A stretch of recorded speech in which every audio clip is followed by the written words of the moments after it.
We are the Association for Child and Adolescent Mental Health, or ACAM for short.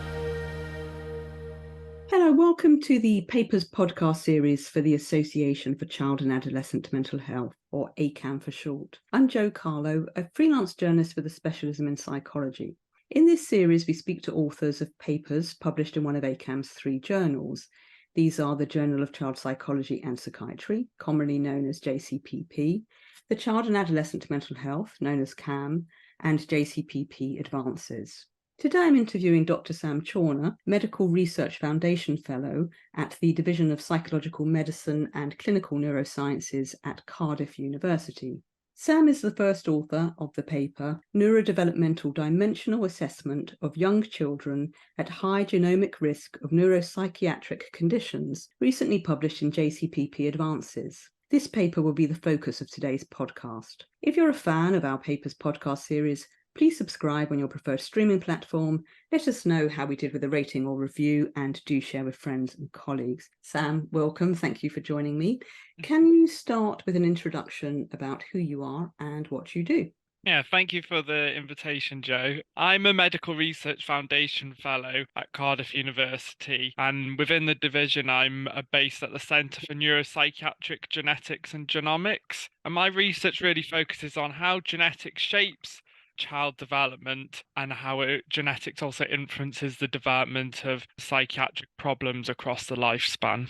Thank you. Sam, in your research, you focus on a class of genetic conditions known as copy number variants. With the lay person in mind, can you tell us what we need to know about copy number variants and how they impact child development? Good question. And when I first started at Cardiff University, I hadn't come across copy number variants before. A brief sort of intro.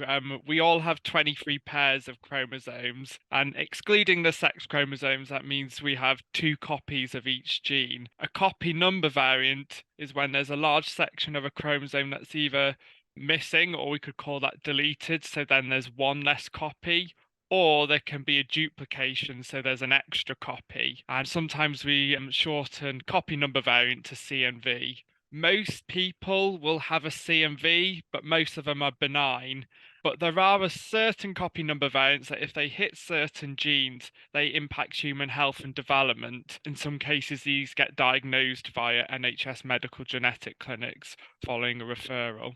We now know that there's a range of CNVs that impact child development, and large-scale studies have compared the genetics of individuals with certain health conditions to controls who don't have that health condition. And through these studies, CNVs have been linked to learning difficulties, neurodevelopmental problems, a range of psychiatric problems, and also neurological conditions such as epilepsy. And there's other physical health conditions, but those are kind of the main ones surrounding child development. Yeah, that's really helpful. Thank you. Very clear. In your work, you combined psychiatric genetics and developmental psychology to investigate the early developmental origins of psychiatric risk. Can you give us an overview of some of your projects and how these dovetail with the research in the JCPP Advances paper that we're going to explore today? I've always been interested in overlaps between biology and psychology, and even from my undergraduate degree I did sort of a combined course looking at psychology and genetics, and then my PhD focused on neuropsychiatric genetics. And in fact, for this paper, it was a collaboration between the School of Medicine and the School of Psychology. And I think it's important to highlight how much can be gained by working across disciplines. Mm-hmm. My PhD focused on a genetic condition called 22q11.2 deletion syndrome, and this is known as one of the strongest genetic risk factors for schizophrenia. It's a condition with low awareness in the UK, but affects approximately 1 in 4,000 births. And as part of my PhD, I followed up children with this condition into their teenage years and looked at cognitive changes linked to the development of early psychotic symptoms. And I guess it's an example of how we can use measures of cognitive development, and this can be combined with genetics to understand the emergence of psychiatric conditions. After that, I worked on a project as part of my postdoctoral work in the nationwide Imagine ID study. And this was looking at a wider range of genetic conditions that have been linked to high risk of psychiatric outcomes. And we looked at a range of domains across childhood development, including language, sleep, social functioning, anxiety, motor issues, and found that children with these risk genetic conditions struggled across all these domains compared to control children. And to me, this just highlighted the wide impact genetic risk factors already having in childhood. The average age of children in this study was 10, and this kind of raised the question, so how early do these problems start? How does psychiatric risk present in a very young child? And that's kind of what led to the work we're going to discuss more today. Great, thank you. In the JCPP Advances paper, so this is Neurodevelopmental Dimensional Assessment of Young Children at a High Genomic Risk of Neuropsychiatric Conditions, you do talk about deletion syndrome, and you alluded to this before. So this is 22q deletion syndrome, which is identified as one of the strongest risk factors for neurodevelopmental conditions. Can you just tell us a little more about 22q deletion syndrome and how it is typically diagnosed and how it's associated with psychiatric risk? 22q1.2 deletion syndrome means that the individual has a deletion on chromosome 22, specifically in the chromosome region Q11.2. In the past, it was also known as the George syndrome and venocardiofacial syndrome, and in fact, some hospitals still use that terminology. But within research, there's a focus now to call the syndrome based on the genetic location. It's typically diagnosed in early childhood following referral to medical genetics, usually made by a pediatrician or cardiologist or speech and language therapist who may be concerned about a child's development. Though I have met many individuals with the syndrome who are missed in childhood and not diagnosed until adulthood, and it's very likely that there are many individuals in the population who go undiagnosed their whole life. That is because the clinical presentation is very variable. So some individuals may have subtle symptoms and then never get that referral. What would be the typical presentations then? In early childhood, often signs could be cardiac abnormalities, so there could be congenital heart issues, immune system problems, there can be cleft palate issues, and then there can also be delay in speech development and other developmental delays. But the pattern of symptoms is different for every individual, and over 180 symptoms have been linked to the condition. So it's very complex and variable, and then it changes across the life course as well. And there appears to be an association with psychiatric risk. Yeah, so early studies found that 1 in 4 adults with 22q deletion syndrome develops schizophrenia. And since then, the condition has also been linked to ADHD, autism, and anxiety. And also, for many years, we've known the condition is linked to intellectual disability, but the degree of intellectual impairment, again, is very variable. IQ can range from 50 up to 130 in individuals. But on average, the IQ is around 30 IQ points below the general population. Interestingly, more recent population studies, although they find 22q deletion syndrome still as a strong risk factor for psychiatric outcomes, the magnitude of risk is lower than some of the more historical clinical studies. And this is kind of a new area, and over time we'll get improved estimates of psychiatric risk by sort of using these different methodologies. But nonetheless, 22q deletion syndrome still remains one of the strongest risk factors we know. Staying with your paper, Sam, can you give us a more general overview of what you looked at and why? Yeah, so the paper focuses on characterizing the behavior of 2 to 5-year-olds with 22q1.2 deletion syndrome. And for families with a child with this condition, there's very little information out there on this developmental period. Most of the research has focused on older children. So there's kind of a real need to document this to provide information for families and clinicians. But also, as the condition is often diagnosed in the first few years of life, and this provided sort of a rare research opportunity to investigate how genetic risk for psychiatric outcomes influences early child's development. And can you tell us a little about the methodology that you used for this study? In terms of designing the assessments we did with the young children with 22q deletion syndrome, we use the research domain criteria framework, which moves away from traditional categorical psychiatric diagnostic approaches and focuses on dimensional approaches to capturing behavior. And this is particularly important when assessing young children.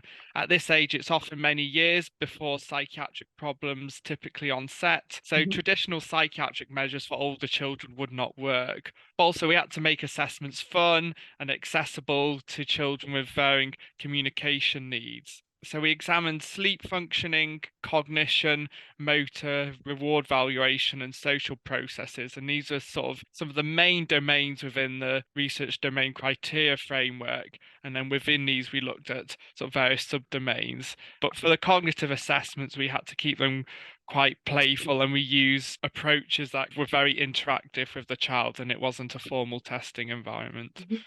And what about the findings? What key findings from the paper would you like to highlight?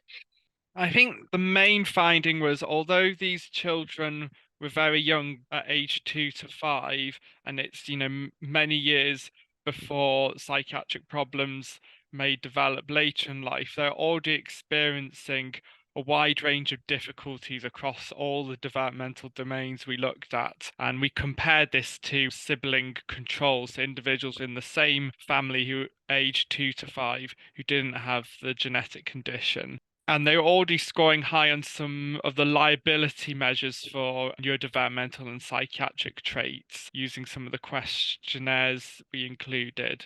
Another important finding was that we did cluster analysis, and this revealed a subgroup of children with 22q deletion syndrome whose neurodevelopmental and psychiatric liability was particularly increased, and they were starting to diverge from other children with 22q deletion syndrome and the controls. So at this early age, we could potentially identify this sort of high risk subgroup. And then finally, early motor and sleep impairments seem to index those children who are showing greater liability for neurodevelopmental and psychiatric outcomes. So what are the implications of this for clinicians and CAM professionals?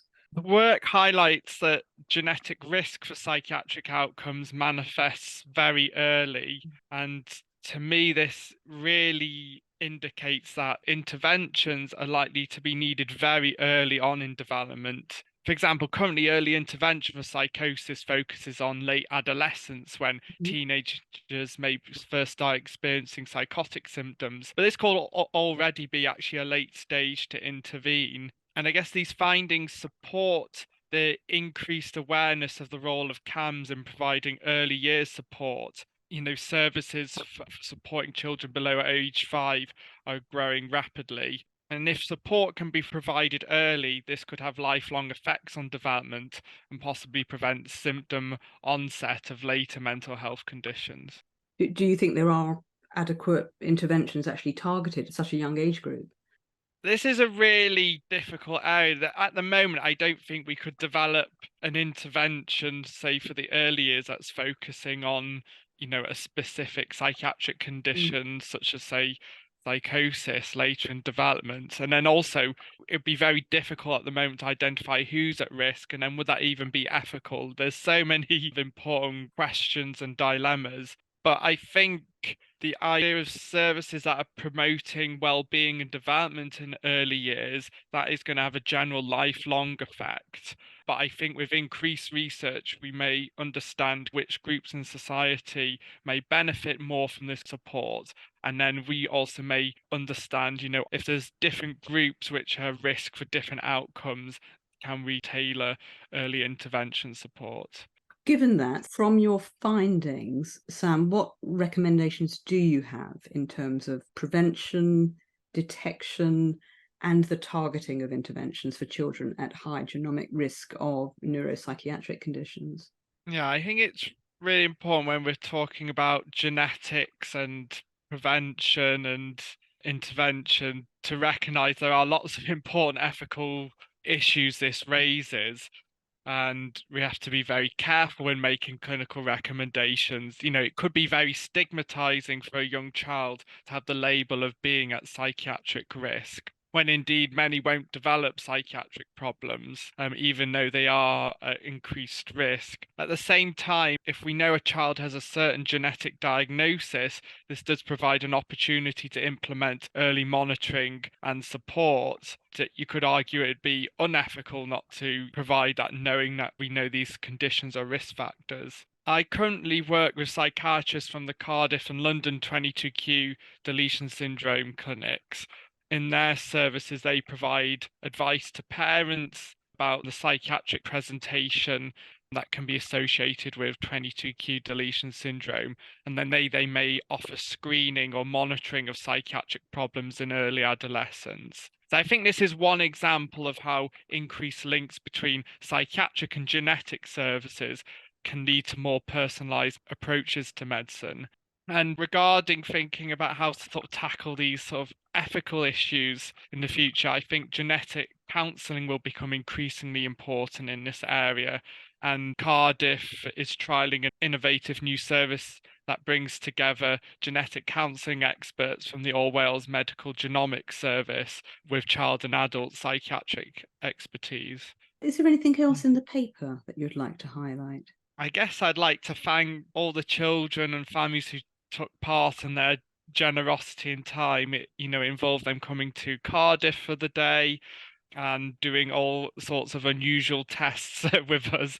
But it was great to meet the families, and I think the children also enjoyed the day, and we did things like a teddy bears picnic as well as some of the more sort of language and shape-based test assessments. I'd also like to thank the charity Max Appeal, who provide support to families affected by 22q 1.2 deletion syndrome. They very much helped putting us in touch with families, but they also provide a great service and support to families who have received a diagnosis, but then also in later years when families may be struggling with different issues. And a special moment of this research was when the BBC Breakfast crew visited the department, and together with Max Appeal, we were able to highlight this research project for 22q 1.2 Awareness Day. Are you planning any follow-up research, or is there anything else in the pipeline that you'd like to share with us? I guess funding permitting, this work needs replicating on a larger scale and across different countries. And we've seen this happen for studies of 22q deletion syndrome at later developmental stages, so in sort of late childhood and adolescence. But also I'm starting to work with large-scale population cohorts, including those from Scandinavia, where it's possible to link genetics and early life health and behaviour data, so we can look at the impact of genetics on early child development at a population scale. Great, sounds exciting. And finally, Sam, what is your take-home message for our listeners? I guess we often think the impact of genetics on clinical practice in CAMS is many years in the future. I'd argue for the families I see through my research, genetics is already changing lives, and 22q deletion syndrome is an example where families are in high clinical need and the diagnosis could lead to tailored support and early intervention for mental health problems. However, the current reality for many families with this condition is that they struggle to access support despite their children being at high risk, and there's low awareness of the condition in the UK. But I hope the development of multidisciplinary services for 22q deletion syndrome and greater integration between genetics and psychiatry is starting to change that. Brilliant. Sam, thank you ever so much. For more details on Dr. Sam Chawner, please visit the ACAM website, www.acam.org, and Twitter at ACAM. ACAM is spelled ACAMH. And don't forget to follow us on your preferred streaming platform. Let us know if you enjoyed the podcast with a rating or review, and do share with friends and colleagues.